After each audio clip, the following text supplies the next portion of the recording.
Hello, welcome once again to It's a Frankly Harry podcast. I'm your host, Frank Weber. So glad you could join me in the forest once again this week. Hope everybody's out there staying warm and surviving this year's winter megastorm, I guess you could call it. Makes me wonder about things. We still have all of February left too, but not going to talk about that too much. I know I maybe bore you a little bit talking about the weather, but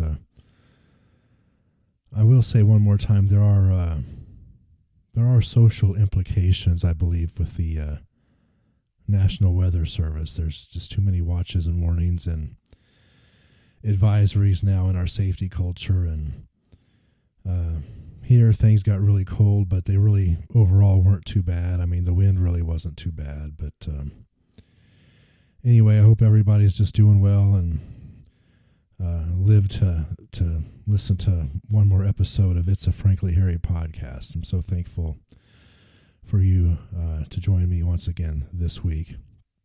I will admit to you that I'm probably less prepared for this podcast, this particular episode, than I maybe have been ever in the almost 2 years I've been doing this show. I just don't have a lot to really talk to you about, and it's hard coming up with topics. I've been here at the house. I'm recording this on Monday night for the Wednesday show, and I've been here since Thursday getting ready for the storm, which hit on Friday, and I don't know. I don't have a lot for you. I did have some issues last week in driving around even before the storm. The city of Canyon has these crazy concrete dips in the roads, and I'm always, whether it's with my car and now with my truck, I'm always scraping up the bottom of the bumper area with these dips, and I think they're there for drainage or whatever, but my goodness, I don't know why there's so many of them just right here in Canyon. I can't ever figure that out. But this other story I wanted to tell you is that the following day, on Thursday, I was driving in my little car for a appointment there in Amarillo, and I got behind one of those pickup trucks with the yellow lights on them, which should automatically say to you that there's like a wide load in front. That's because they're usually blocking for, somebody hauling a double wide or a triple wide, one of the houses that attracts wind and tornadoes, as you know. Anyway, so I passed this truck up, and of course, knowledge of that there's this big storm coming, and so I try to pass up the pickup, and of course, it winds up being one of the Department of Transportation salt brine trucks. And if you ever try to pass one of those on the left or the right, you're going to get a fair amount of salt on your vehicle, and of course, I was very pissed about that. It's easy to wash it off, though, but I wasn't planning on washing my car that day with the storm coming. So anyway, I was kind of down and pissed off before the storm actually came, and I haven't been really doing too much since then except schoolwork and everything. Watched the Tech basketball game on Saturday. I don't know if you saw Reese Davis's opening on College Game Day, talking like he was like giving a weather forecast and comparing the Houston Cougars basketball team to a high pressure that was coming into Lubbock from the southeast, which I don't know, seemed a little bit unusual. There was something I wanted to comment on from that show, and we are in an era of the Wild West in college sports with regard to player personnel and the name, image, likeness issue in college sports. And they mentioned a basketball player at the University of Alabama who originally played there for 2 years. And historically, what happened is if you decided to leave to go pro, you basically, or just not play basketball anymore or whatever, I guess, you basically forego your eligibility forever and ever, and it's irrevocable. And apparently this guy went and played what the NCAA would consider minor league basketball, so not the NBA, but it could be pretty much anywhere else, including professional leagues in Europe. And then for some reason was able to come back and play again at the University of Alabama. And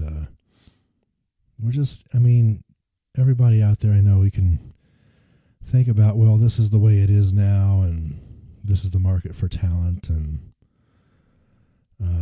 but there used to be a lot more stringent standards on that kind of thing, and I really don't know what we're getting into. It's gotten to be such a big business, and a lot of things out there are just greed, and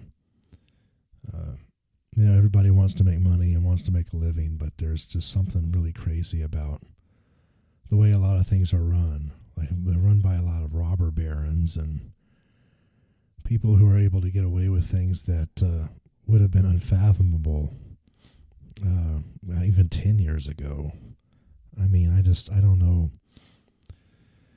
I don't know where we're going with that in sports. I don't know where we're going sometimes in life and society. I'm only 48, and I feel, I got a lot of life left to live, but I could never have envisioned a lot of the stuff, a lot of the things that are happening now when I was a kid. People protesting other people, like the ICE thing in Minnesota. Those folks are just doing their jobs, and then there's still people out there protesting. Protesting.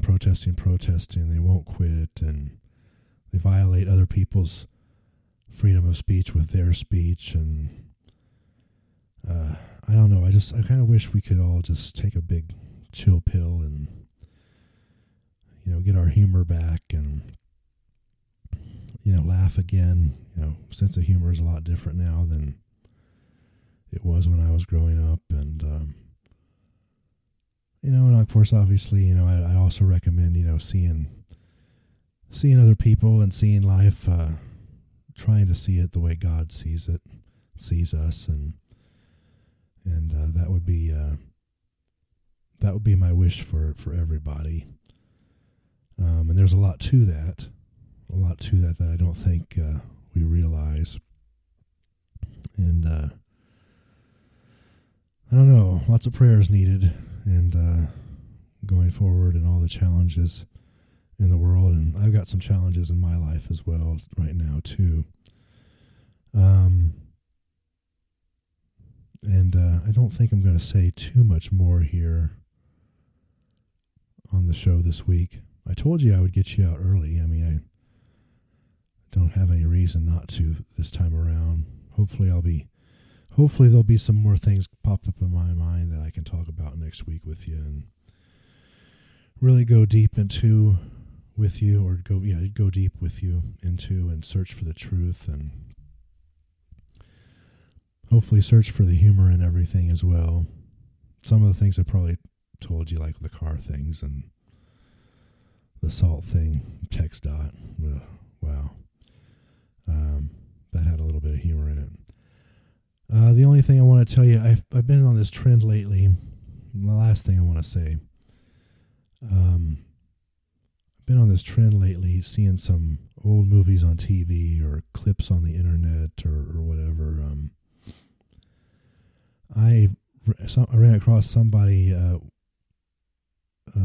Somebody posted a clip of the movie What About Bob from 1991, and I felt like it's kind of disappeared from TV. I know it's still on streaming, like a lot of things still on streaming, but I kind of miss it. I don't see it much on TV anymore, and I kind of feel like it's been forgotten.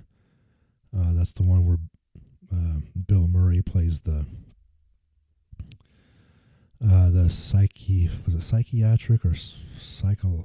I don't know. I can't remember if it was. I can't remember. So Richard Dreyfuss was I think was a psychologist in the movie, and one of his patients was played by Bill Murray, who was very neurotic and had a lot of issues, and